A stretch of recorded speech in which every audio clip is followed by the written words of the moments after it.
Another exciting episode of Speculative Tolkienism. Our predictions came true, so we can cash in our clout chips. Right. Is that how this We're works? We're like Middle Earth Nostradamuses. We're Nostradamuses. Yes. Well, how does this work? Like, do we get any money for this? I don't know. Dude. I mean, here's the thing. Like, some people don't care, and some people are really like upset if we do spoilers. So if we tell them the things that we predicted that we actually got right, some people might be like, "Don't tell me until I see the show." So if you haven't seen the show, stop this tape. Dude just got upset about the spoiler and the what do you call it? The title. Yeah, our last video when it was like Galadriel's magic secret dwarfen tunnel. He's like, "That's a spoiler." I'm like, "That's not a spoiler because it was a joke." Okay. Let's play the clip. It has to do with Gandalf. Our prediction was that the store, Merrimac, would give Gandalf his name. Let's play the clip. And finally, he finds the smeals of these desert rat hobbits and Gandalf. You know what I'm saying? And honestly, the way that these show writers are writing, it's probably going to be that the dumbass Merrimac or whatever that's going to be like, "Oh, I'm going to call you Gandalf," and then it's going to be like, "Gandalf, that's my name. That's a good name. I was like Gandalf."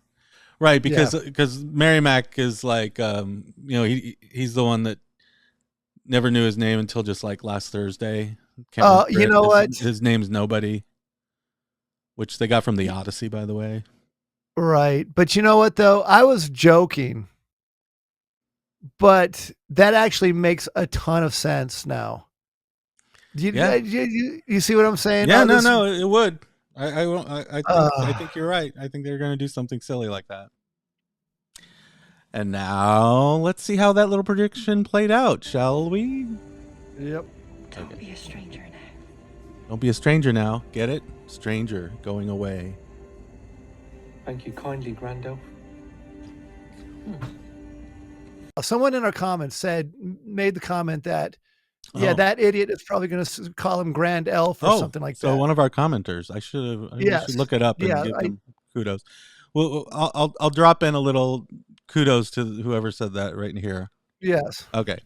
Yeah, that's cool. Yeah. So, I mean, maybe we shouldn't pat ourselves on the back so much because it is pretty obvious to anyone paying attention and to know who knew or who know the kinds of mischievous idiocy that these guys get around to getting into. So there was no real. It didn't seem like there was a real trial here. You know, like no trial. No, he looks as dumbfounded as he ever did or ever has. Anyway, so he's still wandering. He never does anything else. He goes back to the other, even more pedestrian, boring character, whose movements are even slower and more plodding than Gandalf's. And they plodding into another scene. This guy never leaves his house. Here's the other thing: Bombadil's supposed to be this like spirit of nature, and he's always inside. He's like the domesticated spirit of nature. Maybe this isn't Tom Bombadil. Maybe it's Bomb Tombadil. This is Bomb Tombadil. Yes, Bomb Tombadil. He wears the apron in the family. He's Tom Bombadil's wife. Right. But he's always inside, like cooking things, knitting little doilies. It's very domesticated. So it was meant to find this. Here. Wait, let me guess. Bomb Tombadil is about to impart some wisdom upon us right now. Okay. Yeah. He's about to. A wizard does not find his staff. It finds him. Funny, I thought he was going to say that. I knew he would.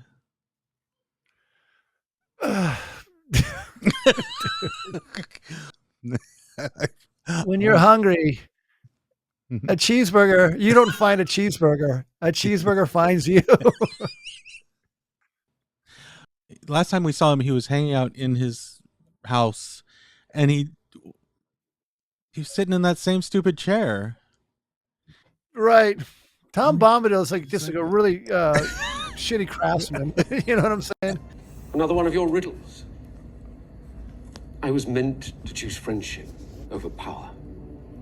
But did he though? The whole thing was a test. He was meant to choose. We were ridiculing him for choosing power over friendship in the last episode. And he claims that he chose friendship over power, but we didn't really see him make that choice. Yeah. But the only choice he made was when Saruman asked him to like join him, and he said no. Now, if that was his choice, that this test that Bombadil put in front of him, then somehow it's implying that Bombadil and Saruman are in league together. Like, did Bombadil know that Saruman was going to offer that to him?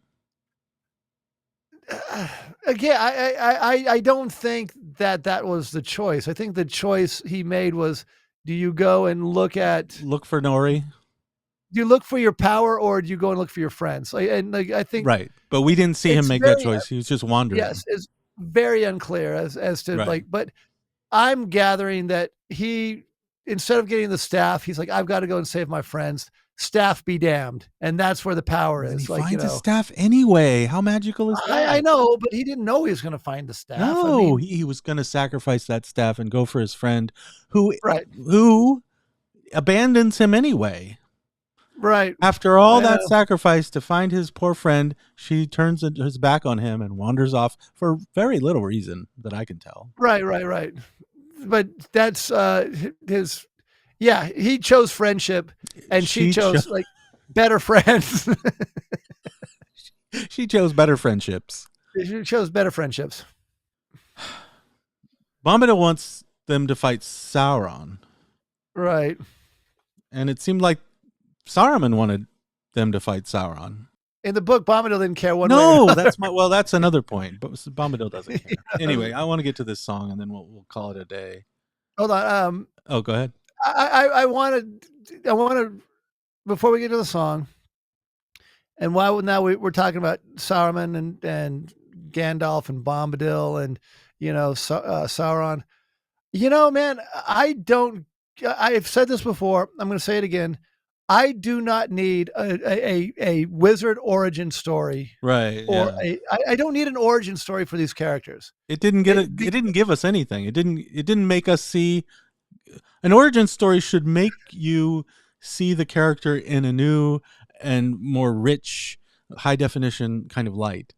This enormous, elaborate, clunky, plotting, circuitous background story for Gandalf got us none of that. Right, but it to me, like the Saruman, like all of these origin stories that these people are coming up with, are diminishing the characters. Diminishing, totally. A background story that enhances a character is like a Gollum background story. That enhances his character 100%. But none of these do that for the characters that they're purportedly giving background stories for. Galadriel, are you kidding me? I know, like the origin stories, they should be fully formed, and the almost Gandalf, Galadriel, the elves, everybody should be a side character to the main character, and the main character should be something that are human or whatever. I mean, you could probably even do the Númenóreans as the main characters, or something. Yeah.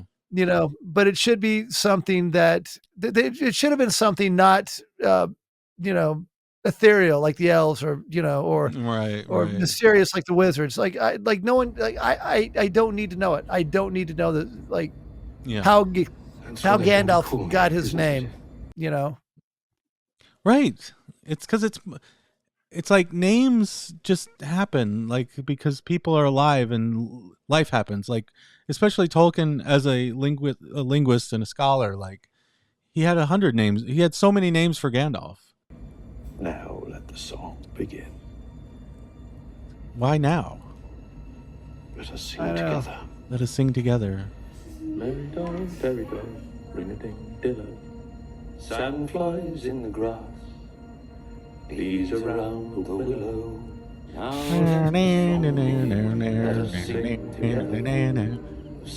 that remind you of that melody? That Hum it. melody is Stars, moons, rain and cloudy weather. Oh.